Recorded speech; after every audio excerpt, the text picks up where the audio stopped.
இதுக்கப்புறம் வீடியோவ நான் போடுறத குயிட் பண்ணலான்னு இருக்கேன். ஐ மீன் இதுக்கப்புறம் வீடியோவே போட வேணாம் அப்படிங்கிற ஒரு மனநிலைமைக்கு வந்துட்டேன். எவ்வளவோ ஆனிமி பார்த்தோம், அத பத்தி பேசி எடுத்து போட்டோம். எந்த ஒரு யூஸுமே இல்லாத மாதிரி இருக்கு. ஒரு 4 முழம் வந்து மேல ஏறணும் அப்படின்னா, 8 முழம் வந்து சர்ருன்னு கீழ இறங்குற மாரி மனநலமா வந்து பாதிக்கப்பட்டுருச்சு. இருக்கிற பிரச்சனையில இதுக்காகவே நம்ம கொஞ்சம் நேரத்த ஒதுக்கணும். இதுக்கு ஒதுக்குற நேரத்துக்கு பதிலா நம்ம பிரச்சனைய பார்த்தாவாச்சும் அந்த பிரச்சனை கொஞ்சமாச்சும் நமக்கு சரியாகும் அப்படிங்கிற மனநிலைமைக்கும் வந்துட்டேன். ஸோ ஃபைனலா இதுக்கப்புறம் வீடியோ போடவே வேண்டவே வேணாம் அப்படின்னு முடிவு பண்ணிட்டேன் கைஸ்.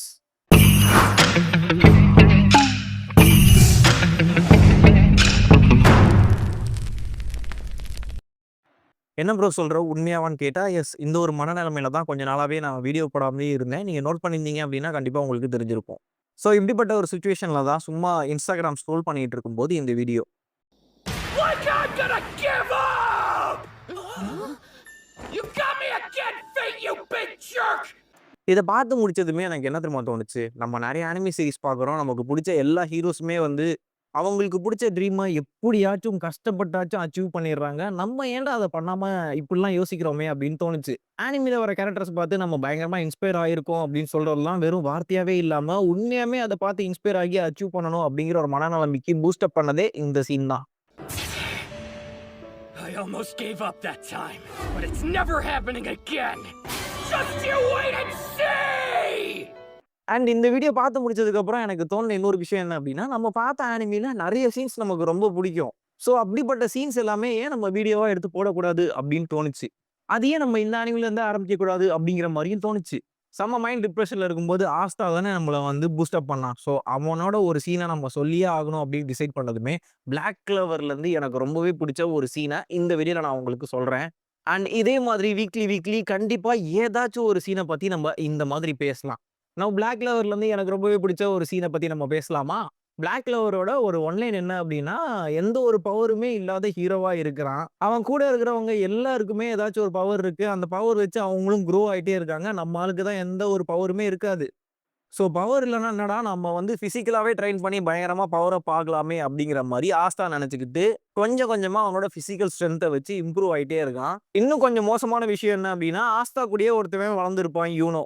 அவன் இவனுக்கு அப்படியே டோட்டல் ஆப்போசிட். பயங்கர பவர்ஃபுல்லா இருப்பான். எல்லாருக்குமே அவன ரொம்ப புடிக்கும். இவங்க 2 பேருமே எடுத்து வளர்க்கிற சர்ச் ஃபாதர் கூட யூனோ மேல ரொம்ப பிரியமா இருப்பாரு. ஸோ இப்படி ஒரு சிச்சுவேஷன் இருக்கும்போது, நம்ம ஆஸ்தாக்கு ஃபியூச்சர்ல விசார்ட் கிங் ஆகணும். இதுதான் அவனோட ட்ரீம். ஸோ அந்த ஒரு ட்ரீம்க்காக, ட்ரெய்னிங்க்காக இவங்க 2 பேருமே அவங்களோட ஊர விட்டு, ட்ரெய்னிங் எங்க நடக்குதோ அங்க போறாங்க. அங்க போயிட்டு இவங்க 2 பேருமே ஒரு டீம்ல சேர்ந்துருவாங்க. யூனோ வந்து கோல்டன் டான் அப்படிங்கிற ஒரு பயங்கரமான டீம்ல போய் சேர்ந்துருவான். எப்பயுமே அந்த டீம் நம்பர் 1ல தான் இருக்கும்.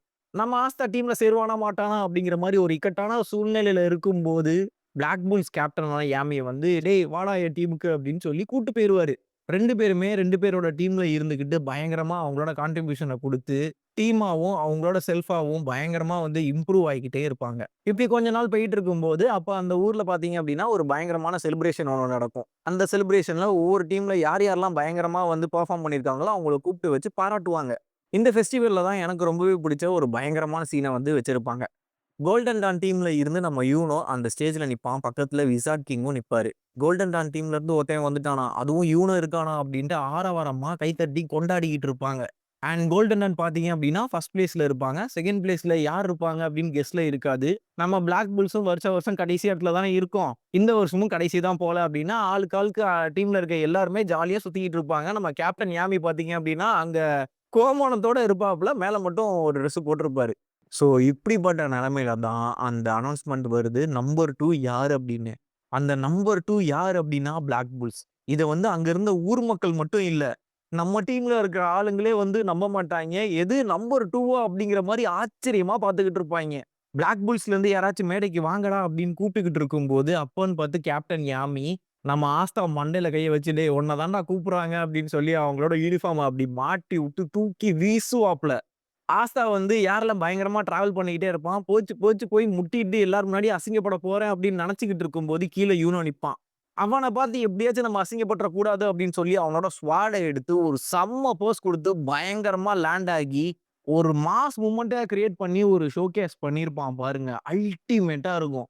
இதுதானா அப்படின்னு கேட்டா, இதுவும் ஒண்ணு. இதுக்கப்புறம் இன்னொரு சீனும் வரும்.